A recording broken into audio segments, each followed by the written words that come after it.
નમસ્કાર બહેનો, સ્વાગત છે તમારું આપણી આ યુટ્યુબ ચેનલમાં જેનું નામ છે ગુજરાતી જીકેની જમાવટ।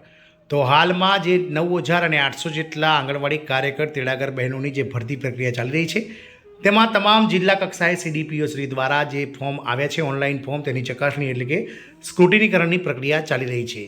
હવે આ સ્ક્રુટિનીકરણની પ્રક્રિયા પૂર્ણ થયા બાદ મેરિટ બહાર પડશે અને ત્યારબાદ ડોક્યુમેન્ટ વેરિફિકેશન થઈ અને તમામ બહેનોને નોકરી આપી દેવામાં આવશે। સંભવિત જે નોકરી છે તે 1 ડિસેમ્બર 2025થી ચાલુ થઈ જશે। પરંતુ આ નોકરીમાં લાગ્યા બાદ જે આંગણવાડી કાર્યકર અને તેડાગર બહેનો હોય છે તેમને કયા કયા કાર્યો કરવાના હોય છે, તેમની ફરજો શું હોય છે, શું છે મિત્રો આંગણવાડી જે કાર્યકર તેડાગરની જે પસંદગી માટેના ધોરણો, માનદ સેવા સમીક્ષા શિસ્ત બાબતના જે નિયમોમાં પરિશિષ્ટ 2 પ્રમાણેના નિયમ 2ની વાત કરીએ તો પરિશિષ્ટ 1માં આંગણવાડી કાર્યકર અને તેડાગરના જે કાર્યો છે તે અને ફરજોની વિશે વાત કરવામાં આવી છે। તો આજના વિડીયોમાં આપણે વિગતવાર જાણીશું કે નવી ભરતીમાં જે 4,500 કરતાં વધારે કાર્યકર બહેનો જે આવવાના છે એટલે કે નવી નિમણૂક પામનાર છે તે બહેનો માટે આજનો વિડીયો ખૂબ જ મહત્વપૂર્ણ છે। જે બહેનોએ આંગણવાડી કાર્યકરમાં ફોર્મ ભર્યું હોય તેમણે આ વિડીયો અંત સુધી જોવો જોઈએ, કારણ કે આંગણવાડી કાર્યકર બહેનોએ કયા કયા કાર્યો કરવાના હોય છે, કઈ કઈ ટ્રેનિંગ લેવાની હોય છે, શું ફરજ હોય છે તેના વિશે વિડીયોમાં વિગતવાર ચર્ચા કરીએ।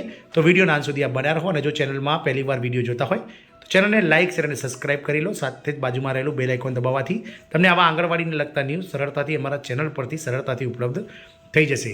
તો આંગણવાડી કાર્યકરના કાર્યો અને ફરજોની વાત કરીએ તો આંગણવાડી કાર્યકરે પોતાના કાર્યક્ષેત્રમાં તથા જરૂર જણાય ત્યારે અન્ય વિસ્તારમાં સંકલિત બાળ વિકાસ યોજના એટલે કે ICDS સર્વિસ સેવાઓ પૂરી પાડવાની રહેશે।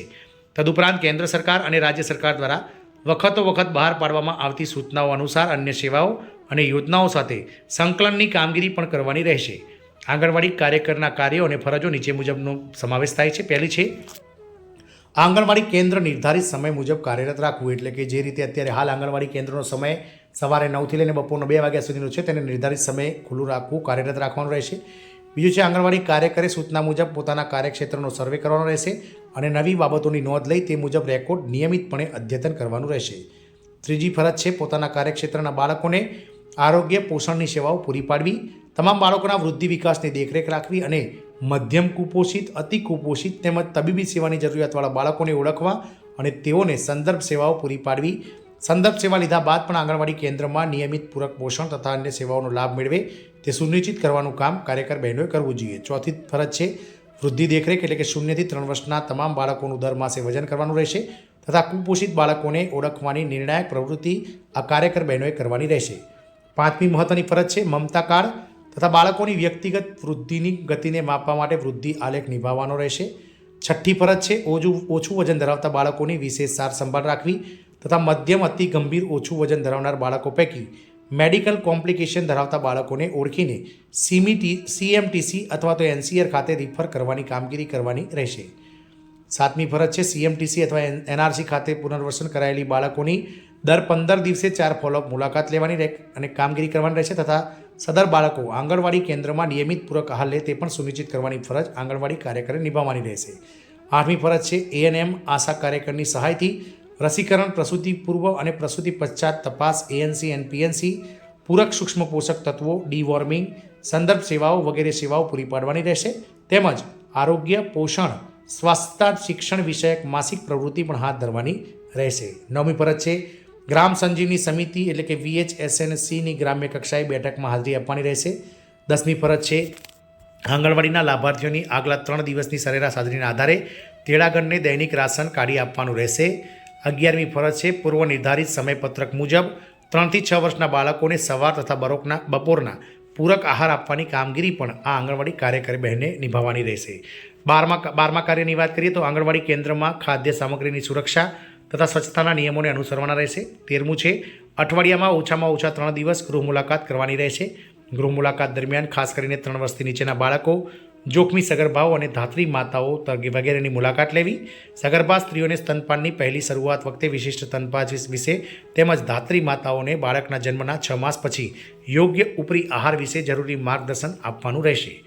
14મી ફરજ છે આંગણવાડીની સેવાઓના અસરકારક અમલીકરણ માટે ગૃહ મુલાકાત, મિટિંગ, વિવિધ કાર્યક્રમોની ઉજવણી વગેરે દ્વારા લોકસંપર્ક કરવાનો રહેશે અને લોક ભાગીદારી મેળવવાની રહેશે। 15મી ફરજ છે લોકોની ભાગીદારી સુનિશ્ચિત કરવાના હેતુથી વિશેષ દિવસોની ઉજવણી કરવાની રહેશે, જે અંતર્ગત 4 મંગળવાર દિવસ 1 પ્રથમ મંગળવાર સુપોષણ સંવાદ, બીજો મંગળવાર બાળ તુલા, ત્રીજો મંગળવાર અન્નપ્રાશન અને બાળ દિવસ અને ચોથો મંગળવાર અન્ન વિતરણ અને પૂર્ણા દિવસ આવા વિશેષ દિવસોની ઉજવણી કરવાની રહેશે.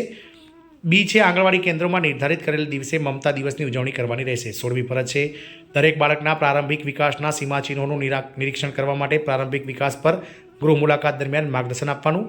17મી ફરજ છે વિકલાંગ બાળકો તથા વિલંબિત વિકાસવાળા બાળકોની ઓળખ કરવી તથા તેઓને આરોગ્ય સ્ક્રીનિંગ માટે રિફર કરવાની સેવાઓ તાત્કાલિક પૂરી પાડવી. 18મી ફરજ છે 3 થી 6 વર્ષના બાળકોને પ્રી સ્કૂલ સમયપત્રક અનુસાર પ્રી સ્કૂલ કિટનો ઉપયોગ કરીને પૂર્વ પ્રાથમિક શિક્ષણની પ્રવૃત્તિ કરવાની રહેશે. આંગણવાડી કેન્દ્રમાં બાળકોને આનંદદાયક શૈક્ષણિક વાતાવરણ પૂરું પાડીને તેઓના વિકાસનું મારી વિકાસ યાત્રા પુસ્તિકામાં મૂલ્યાંકન કરવાનું રહેશે. 19મી ફરજ છે પ્રાથમિક શાળામાં પ્રવેશ પામનાર આંગણવાડીના બાળકોને બાળ વિકાસ યોજના અધિકારી દ્વારા ઇસ્યુ થયેલ પૂર્વ પ્રાથમિક શિક્ષણનું પ્રમાણપત્ર આપવાનું રહેશે. 20મી ફરજ છે બહેનોની, તો આંગણવાડી કાર્યકર બહેને પોતાની આંગણવાડીના કાર્યક્ષેત્રમાં કુપોષણ તથા આરોગ્યની સ્થિતિ સુધારવા માટે સંબંધિત અન્ય વિભાગ જેવા કે આરોગ્ય, પંચાયત, શિક્ષણ, પાણી પુરવઠા અને સંકલન કરવાનું રહેશે.